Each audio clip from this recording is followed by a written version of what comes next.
नमस्कार दोस्तों, आज हम बात करेंगे डॉग्स में होने वाली एक बहुत ही घातक बीमारी कैनाइन डिस्टेंपर के बारे में, जिसके कारण हर वर्ष न केवल पेट डॉग्स की और पेट डॉग के साथ साथ लाखों की संख्या में स्ट्रीट डॉग की हर साल डेथ हो जाती है।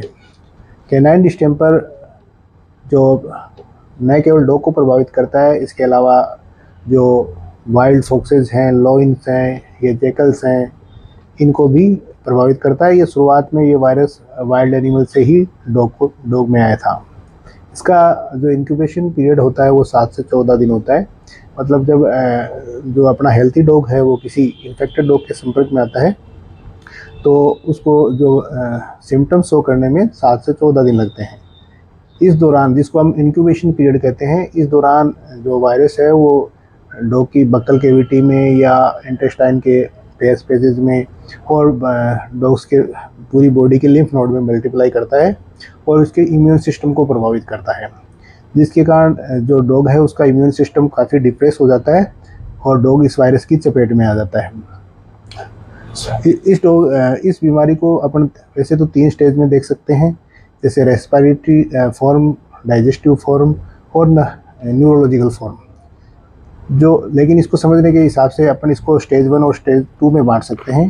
तो स्टेज जो फर्स्ट है, जिसमें शुरुआत होती है बीमारी में, उसमें डॉग को शुरुआत में बुखार आता है, क्लियर नेजल डिस्चार्ज आता है जो बाद में पुरुलेंट हो सकता है, पुरुलेंट आई डिस्चार्ज आता है, कफिंग होती है, स्नीजिंग होती है, डॉग काफ़ी लेथार्जी शो करता है, काफ़ी डिप्रेस्ड रहता है, एनोरेक्सिया शो करता है और उसके बाद उसको वोमिशन स्टार्ट हो सकता है, डायरिया हो सकता है और उसकी जो स्किन है उस पर पिस्ट्यूल बन सकते हैं और अन्य टाइप के पैचेज भी नज़र आने लग जाते हैं।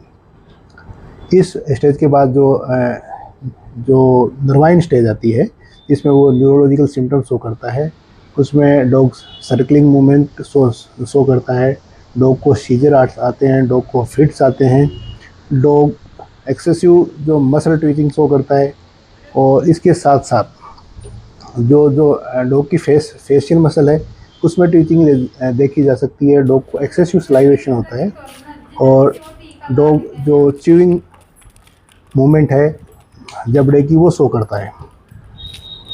लगभग जो 80 से 85% डॉग है वो उसकी इस स्टेज में डेथ हो जाती है। अगर डॉग इसके बाद भी सर्वाइव करता है तो उसके जो फुट पैड हैं वो हार्ड हो जाते हैं, इसी कारण इसको हार्ड पैड डिजीज भी कहा जाता है। नॉर्मली डॉग कैनाइन डिस्टेंपर के आने के बाद सर्वाइव नहीं कर पाता। अगर डॉग जिसका इम्यून सिस्टम काफ़ी मजबूत है और वो डॉग अगर सर्वाइव भी करता है तो जो नर्वाइन टिश्यू की इंजरी होती है उसके कारण वो कंप्लीट कभी भी 100% रिकवरी शो नहीं करता।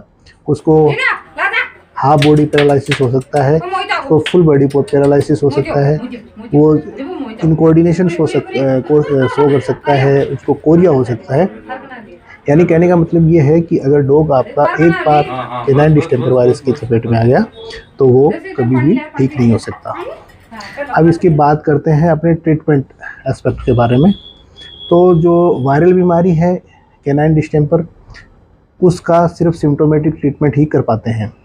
जो एलोपैथी में इसका जो सिम्टम्स शो कर रहा है उस हिसाब से इसके डिहाइड्रेशन को कंट्रोल करने के लिए या फिर उसके इन्फेक्शन को कंट्रोल करने के लिए हम ब्रॉड स्पेक्ट्रम एंटीबायोटिक्स देते हैं, इम्यून सिस्टम को बूस्ट करने के लिए मेडिसिन देते हैं और जो उसको सीजर और न्यूरोलॉजिकल जो सिम्टम्स हो रहा है उसको ठीक करने के लिए सिम्टोमेटिक ट्रीटमेंट देते हैं। इसके अलावा पैसिव एंटीबॉडी भी आती हैं, जैसे पानोबायोटेक अभी ने इंट्रोड्यूस किया है अपने को, वो इंपोर्ट करके देता है कैनग्लोब D4 नाम से, लेकिन वो काफ़ी कॉस्टली है। लगभग 2,500 से 3,000 रुपये पर उसकी वाइल कॉस्टिंग है, जो हर किसी डॉग ओनर के लिए उसको यूज़ करना पॉसिबल नहीं है। इसके अलावा कुछ होम्योपैथिक मेडिसिन आती है, जैसे डिस्टेम्पेरिन नाम से 200 पोटेंसी की आती है, उसको यूज़ कर सकते हैं। और ये कुछ आयुर्वेदिक मेडिसिन भी हैं जो इसमें अच्छा रिजल्ट शो कर सकती है। लेकिन मैं फिर कह रहा हूँ कैनाइन डिस्टेंपर का कोई भी इलाज नहीं है, इसका बचाव ही उपचार है। और बचाव क्या है कि अगर जैसे ही आपका डॉग 45 दिन की एज के आसपास आता है तो उसका वैक्सीनेशन स्टार्ट कीजिए। वैक्सीन डॉग पालने की सबसे इम्पोर्टेंट जो काम है, अपने को डॉग पालने के लिए जो करना होता है, वो सबसे इम्पोर्टेंट चीज़ है उसका वैक्सीनेशन करवाना। अगर आप वैक्सीन नहीं करवाते हो तो आपका डॉग कैनाइन डिस्टेंपर की भी चपेट में आ सकता है या अन्य किसी बीमारी की भी चपेट में आ सकता है, जो उसके लिए जानलेवा साबित हो सकती है। तो इस चीज़ का इंतजार मत कीजिए कि अपना डॉग कैनाइन डिस्टेंपर की चपेट में आए और फिर हम उसका इलाज कराएं। उससे पहले उसका वैक्सीनेशन कराएं, और वैक्सीनेशन हमेशा एक क्वालिफाइड वेट से ही करवाएं। धन्यवाद।